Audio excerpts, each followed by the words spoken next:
Unanswerable questions. In the Buddha's teachings, there are 14 metaphysical questions that he refused to answer because they are stuck in dualistic concepts. Dualism refers to the division between two extremes, such as existence and non-existence, permanence and impermanence, finite and infinite. These questions cannot be answered because they do not help in the practice and liberation from suffering, but instead lead the practitioner astray in useless speculations. The list of 14 metaphysical questions includes: 1. Is the world permanent? 2. Is the world impermanent? 3. Is the world both permanent and impermanent? 4. Is the world neither permanent nor impermanent? 5. Is the world finite? 6. Is the world infinite?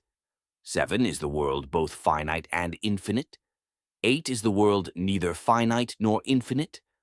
9. Does the Tathagata exist after death? 10. Does the Tathagata not exist after death? 11. Does the Tathagata both exist and not exist after death? 12. Does the Tathagata neither exist nor not exist after death? 13. Are the soul and the body one? 14. Are the soul and the body two?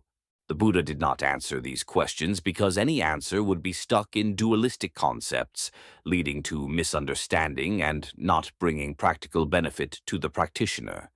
He taught that these questions do not bring liberation, but only increase confusion and controversy. Illustrative example from the scriptures. A famous story that illustrates this point of the Buddha is the story of the man who was shot with a poisoned arrow. When the doctor was called in to treat him, the man demanded to know all the details about the person who shot him before he would agree to treatment. Who shot me? Why did they shoot me? Do they have any grudge against me or my family? The doctor warned him that if he spent his time trying to find out all these answers, he would die from the poison before all his questions were answered. In the same way, the Buddha taught that if we only ask such metaphysical questions, our suffering will never be cured. The Buddha's view of reality. The Buddha realized that reality is a feeling, a mind, not a physical object. He realized that suffering and the cessation of suffering depend on the mind, not on objects or the external world. The Four Noble Truths taught by the Buddha include the truth of suffering, the cause of suffering, the cessation of suffering, and the path leading to the cessation of suffering, all of which are related to the mind. The Buddha's understanding and transmission of his teachings. The Buddha's scholars and disciples sometimes misunderstood and mistranslated his teachings. Metaphysical questions do not bring practical benefits to the practice and liberation from suffering. The Buddha always emphasized the practicality of his teachings, aiming at solving suffering specifically and practically, rather than getting lost in useless speculations. Overcoming duality. The Buddha taught that the middle way transcends both dualistic extremes, such as existence and non-existence, permanence and impermanence. He did not answer these 14 metaphysical questions because they do not accurately define reality and do not bring true liberation. Instead, the Buddha encouraged us to focus on understanding and practicing the Four Noble Truths, so that we can transform suffering and attain liberation. Misunderstandings about Buddhism. Not only non-Buddhists, but also practitioners can misunderstand the Buddha's teachings. These misunderstandings have existed since the time of the Buddha and continue to exist today, causing many difficulties in understanding and practicing the teachings correctly. One of the most common misunderstandings is the concept of nirvana. Many people, including those who study and practice Buddhism, often mistakenly think that nirvana is a state of permanent death, a complete cessation of existence. However, according to the Buddha, nirvana is not an end, but a state of ultimate happiness of liberation, a state of peace and freedom from all suffering and bondage. During the time of the Buddha, there were disciples who misunderstood the teachings to the point that they practiced the contemplation of the illness of the body in an extreme way, leading to suicide. This made the Buddha lament, "I did not say that, I did not teach that." The Buddha did not advocate nihilism and annihilationism, but always guided sentient beings to correct understanding and the middle path. It is natural for Western scholars to study Buddhism and misunderstand the Buddha's teachings, but this leads to misunderstandings for future generations. One of the biggest misunderstandings is about how to attain enlightenment and end suffering. Modern science often focuses on the material world and assumes that changing external living conditions can end suffering.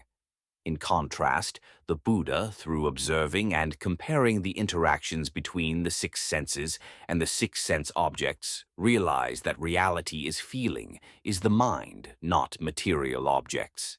The Buddha realized about the mind, not about the world or the universe. He realized that suffering and the cessation of suffering depend on the mind, not on objects or the external world. The Four Noble Truths that the Buddha taught include the truth of suffering, the cause of suffering, the cessation of suffering, and the path leading to the cessation of suffering, all of which are related to the mind. The inaccurate communication of the Buddha's teachings has led to many misunderstandings.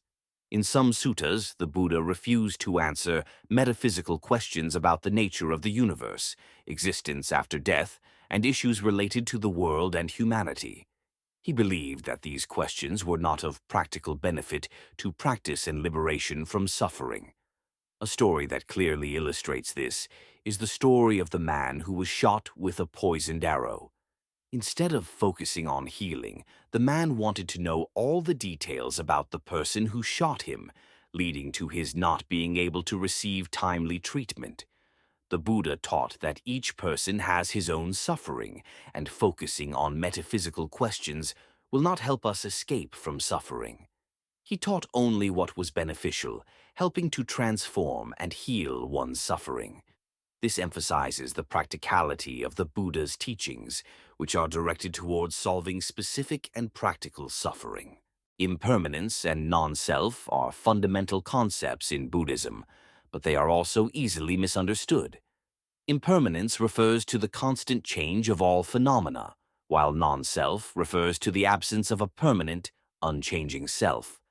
Many people mistakenly think that impermanence and non-self lead to pessimism and suffering, when in fact it is through impermanence that transformation and enlightenment become possible. Finally, the Buddha emphasized that it is extremely important to understand the Dharma correctly and apply it skillfully.